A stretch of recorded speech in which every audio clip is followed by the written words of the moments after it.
y'all, welcome and welcome back to my channel. My name is Taya and this is Taya's Turning Pages.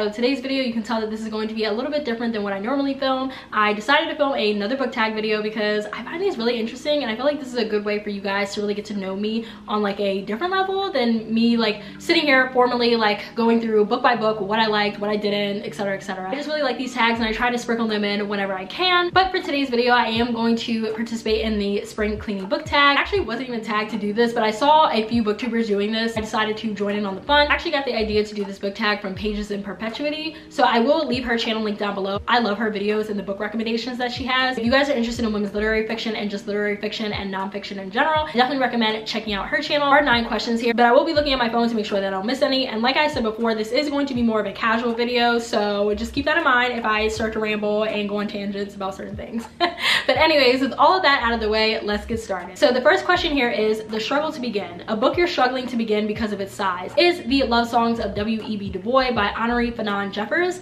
And this is a book that I actually mentioned in my BHM Rex video, and I already stated in that video that I was probably not going to finish it in February. Honestly, I didn't even start it because February really just got the best of me. I really want to read this book because I feel like I'm going to enjoy it because of the important topics that are woven throughout it, but it does follow a family over the course of like a few decades. And one thing about me, if you guys have watched my videos, you will know that I love family relationships and dynamics incorporated in books. I just love that. I don't know what it is, but something about a good old family like history and dynamic and family tree thrown into a book gets me each and every time. The second question is organizing the closet. How is your shelf organized? So, ooh child, as y'all can see over here, my shelves are a bit chaotic. So funny story with this one in particular, this is actually not even organized at all. I kind of just put any books that don't fit on here over here, which is very chaotic and unhinged, and I recognize that. But I am moving soon and I will be completely revamping my shelves, and I'm hoping that I can actually get more bookshelves so that way I can like actually organize these a bit better. So this bookshelf was actually going to be a like women's only bookshelf, so I was actually only going to include books written by women on this bookshelf. All these classics right here are written by women,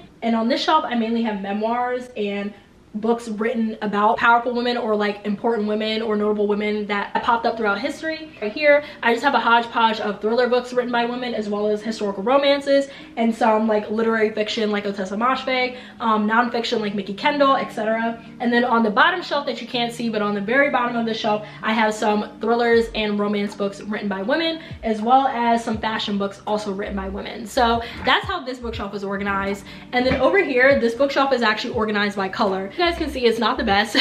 I do have some books that are like not sized properly that are next to each other, but like this is just how I have it for now. Like I said, these are organized by color, and I'm not going to take my camera off of my tripod to show you guys because I'm sorry, I just don't feel like doing that. But on the very top here, I do have special editions of my favorite books, and then on the second shelf I have books that are all black, and then on the second shelf I have books that are all blue with like a little bit of like purple or green in it. And then on this shelf right here, you can see that I have mostly pinks and reds, and then on this shelf I have mostly yellows and oranges, and then on the very last shelf I have white and like beige books. At some point before I move, I will do a mini bookshelf slash case tour so that way you guys can like get a gist of how I have my books on these shelves now, because when my boyfriend and I move into our new apartment, I will not have my books probably set up like this. I'm hoping that I won't, because this is not my favorite, but like it works for me for right now. So the third question here says opening the windows and letting in fresh air, a light refreshing book. The book that I actually chose for this question is Tokyo Ever After by Miko Jean. So I'm not going to get into my full thoughts into this book because I did film an entire reading vlog on this, and I will leave that linked up above or down below so that way you can check it out.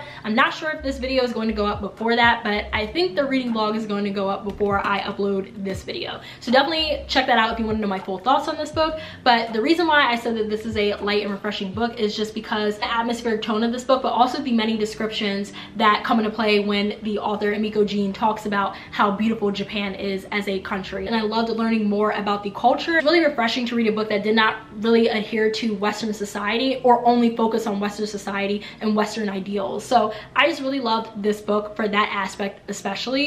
But yeah, I would say that this book is very light, very refreshing. And if you're really into princess stories and like Princess Diaries inspired stories, then I think you will really enjoy this book because it was so good. Question number 4 says, cleaning out the kitchen cupboards, favorite food related book. So I actually don't have a physical copy of this book, but I will pop up a picture of it up on the screen here. And it is Ramon and Julieta by Elana Quintana Albertson. And this book actually came out this year, but I was approved for an e-arc of this book last year, so in 2021, and I fell in love with this story. And I'm not going to get into the full synopsis of this book, but just know that it is a Romeo and Juliet retelling in the best way possible. I want to say it takes place in California, but the two characters are Mexican American, and there is a huge emphasis on Mexican culture, specifically Dia de los Muertos, which is known as the Day of the Dead. The foods and the colors and the traditions and the customs that come along with that day, as well as just Mexican heritage. And Elana Quintana Albertson does a phenomenal job at incorporating food in this story, because both Ramon and Julieta are both like business owners, and they're both involved in like the taco industry.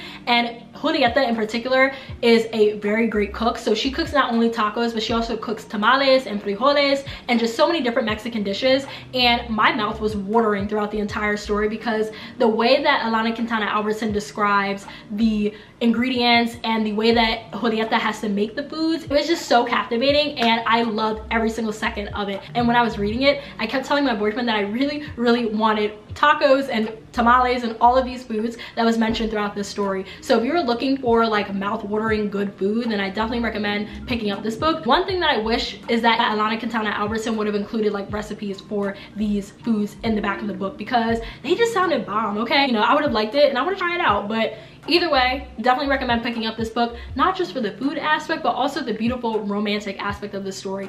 I definitely think I'm going to reread this book at some point because I loved everything about it. Moving on to question number 5, dusting the shelves. What's the 5th book on your bookshelf?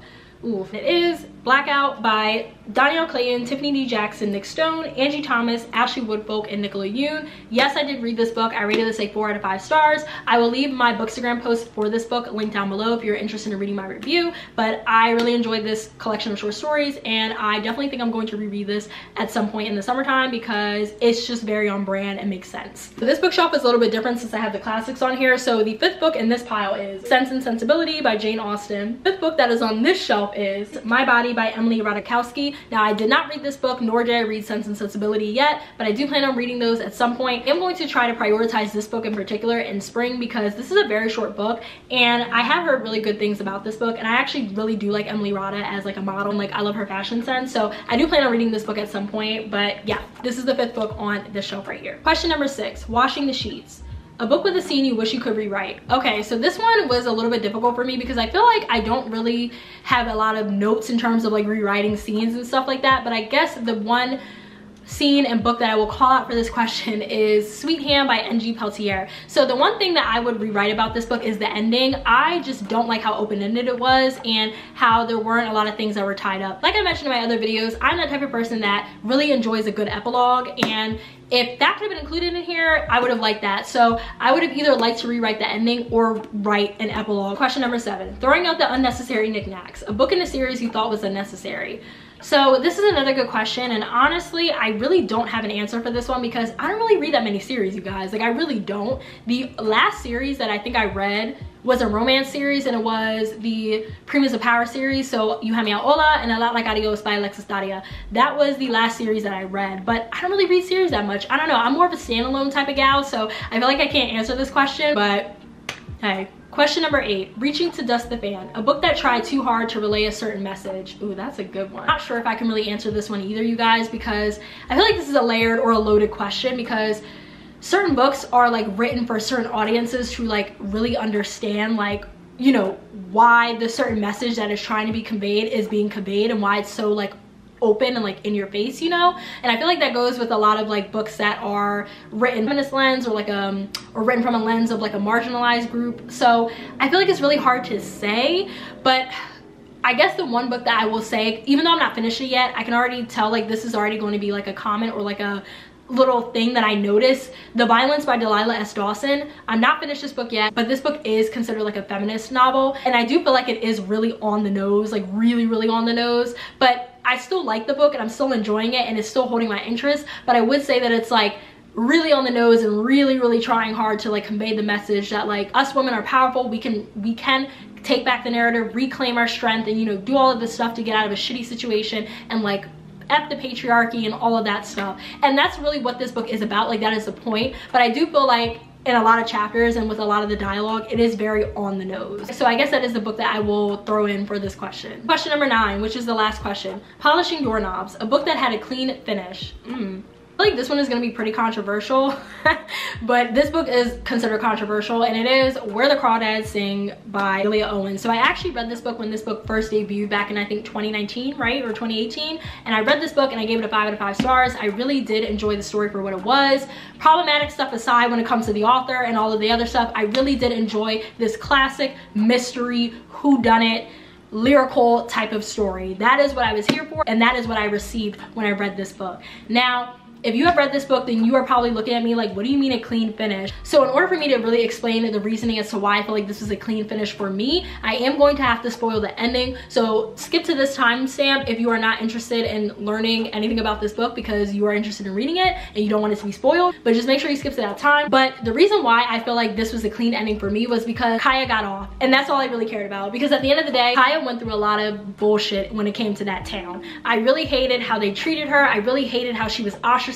Even as a young child, she was on her own for her entire life. And for her to not only be on her own, and for her to not only suffer from certain like cognitive issues because she wasn't really exposed to a lot of things that other kids are exposed to when they are that young, and because she didn't have a support system or a family, this town just ostracized her, bullied her, harassed her, made fun of her, etc., etc. And so to know and to learn that she did commit this murder against that young man and she got away with it was kind of sweet justice for me. I'm sorry, I know that sounds so problematic and that sounds so wrong, but it was sweet justice for me. They all treated her awfully, especially the guy that she killed. He was trying to assault her, and she did what she had to do, and she defended herself, and she took him out. And listen, sweet justice. I'm sorry, Kaya had no protection at all. She never had protection from anybody except for that one young man that befriended her. I cannot remember their names in the slightest because I have not read this book in so long. But the one person that she had in her back corner was the only person that really tried to offer her any protection and really tried to be there for her. So besides him, we're leaving him out of this. So besides him, Kaya had no protection. He had it coming because what he did to Kaya and what he tried to do to Kaya was not right at all. And she defended herself, and for her to get away with the crime and for her to simply just pass away peacefully, again, sweet justice. And I'm happy that she finally got some peace in her life. I hated that the only peace that she got was of course in her death, but I'm just happy that she finally got some peace and some tranquility because she never had that. So yeah, this was a book that had a clean and satisfying ending for me.